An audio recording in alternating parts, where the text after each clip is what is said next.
Assalamualaikum warahmatullahi wabarakatuh. Perkenalkan, nama saya Yusuf Suryabuana dari SI4402 dengan NIM 12022011376.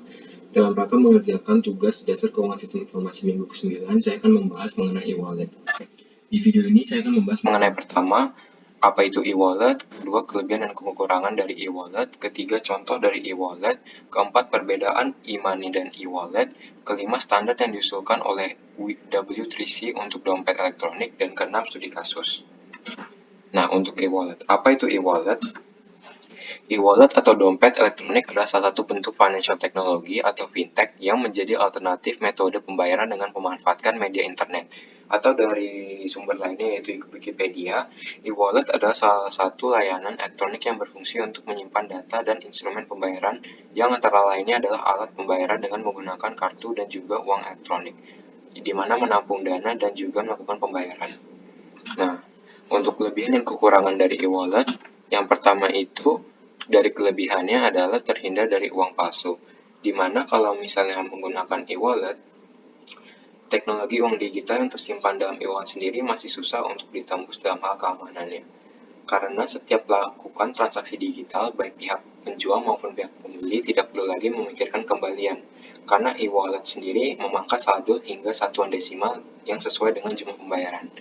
Yang kedua, ada transaksi yang lebih cepat, di mana kalau misalnya kita bandingkan dengan penggunaan mata uang kertas atau koin, maka proses transaksi dengan menggunakan e-wallet pastinya akan lebih cepat, di mana tanpa harus menggunakan dompet ataupun sesuai dengan nominal yang diperlukan, maka bisa dilakukan pembayaran.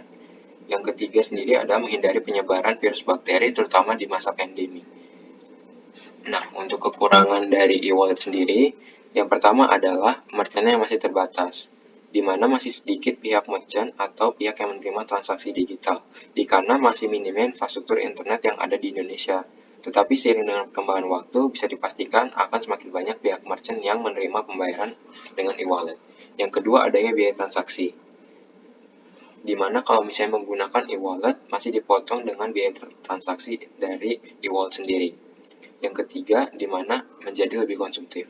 Berbeda dengan uang tunai yang terasa nilai pengurangannya saat digunakan untuk berbelanja, pada uang digital seperti e-wallet, pengurangan tersebut tidak akan terasa, sehingga akan secara otomatis meningkatkan minat pengguna untuk berbelanja lebih banyak dan lebih boros daripada biasanya. Yang keempat, adalah saldo dalam e-wallet Anda yang bisa digunakan untuk berbelanja atau membayar tagihan, di mana kurang fleksibel dibandingkan dengan e-money. Yang kelima dan terakhir yaitu adalah uang di e-wallet tidak bisa dicairkan. Kendala seperti ini yang menjadi perhatian yang paling khusus, di mana saldo yang terdapat dalam e-wallet tidak bisa dicairkan seperti bentuk-bentuk lainnya. Nah, untuk contoh dari e-wallet sendiri, itu yang pertama ada Egal Wallet, di mana dikembangkan oleh Cybercash yang memungkinkan pelanggan untuk memasukkan kartu kredit dan mengidentifikasi informasi sekali dan disimpan di server pusat. Yang kedua ada e-wallet, yang dikembangkan oleh Launchpad Teknologi perangkat lunak dompet gratis yang menyimpan kartu kredit dan informasi pribadi di komputer pengguna, di mana bukan di server pusat. Info diseret ke dalam bentuk pembayaran dari e-wallet. Yang ketiga ada Microsoft Wallet, di mana hadir dengan pre-install dari Internet Explorer 4.0. Tapi sayangnya tidak di Netscape, semua informasi dienkripsi dan dilindungi oleh kata sandi. Nah, untuk contoh digital wallet populer di Indonesia ada beberapa, dengan contoh seperti GoPay, OVO, Dana, Link Aja, Genius, dan juga Isaku. Nah, perbedaan e-money dan e-wallet sendiri juga terdapat beberapa. Yang pertama adalah e-money layanannya lebih dimanfaatkan sistem dengan basis nilai yang tertanam dalam suatu kartu sebesar kartu ATM. Sementara untuk e-wallet sendiri, itu harus terhubung dengan koneksi internet dan penyedia layanan untuk bisa digunakan. Yang kedua, e-money hanya bisa mengisi maksimal saldonya sebesar 1 juta rupiah dibandingkan e-wallet yang cukup besar, di mana bisa menyentuh 10 juta rupiah. Tetapi e-wallet lebih unggul dalam penggunaan kegiatan pembayaran sehari-hari, di mana e-wallet masih belum bisa, sehingga masih bisa dibilang kurang fleksibel. Nah, karena banyak sekali yang mau menggunakan dompet elektronik, maka W3C mengusulkan standar yang bisa digunakan, di mana World Wide Web Consortium atau W3C mencoba membuat metode yang dapat diperluas dan dapat dioperasikan untuk menanamkan informasi pembayaran mikro di halaman web, di mana sistem yang dapat diperluas memungkinkan peningkatan sistem tanpa menghilangkan pekerjaan sebelumnya. Nah, Tetapi pedagang harus menerima beberapa opsi pembayaran untuk memastikan pemirsa internet seluas mungkin. Yang pertama adalah pedagang harus menyematkan informasi pembayaran halaman web mereka khusus untuk setiap pembayaran. Yang kedua adalah redundansi. Ini mendorong W3C untuk mengembangkan standar umum markup halaman web untuk semua sistem pembayaran. Yang ketiga, harus bergerak cepat untuk mencegah metode saat ini menjadi lebih mengakar. Nah, standar XML ini diinisiatifkan oleh Merchant Standard Electronic Commerce Modeling Language pada Juli 1999 dengan tujuan utamanya adalah agar semua sistem perdagangan menerima HTML, di mana perusahaan yang membentuk konsorsium ini adalah America Online, IBM, Microsoft Visa, dan Mastercard.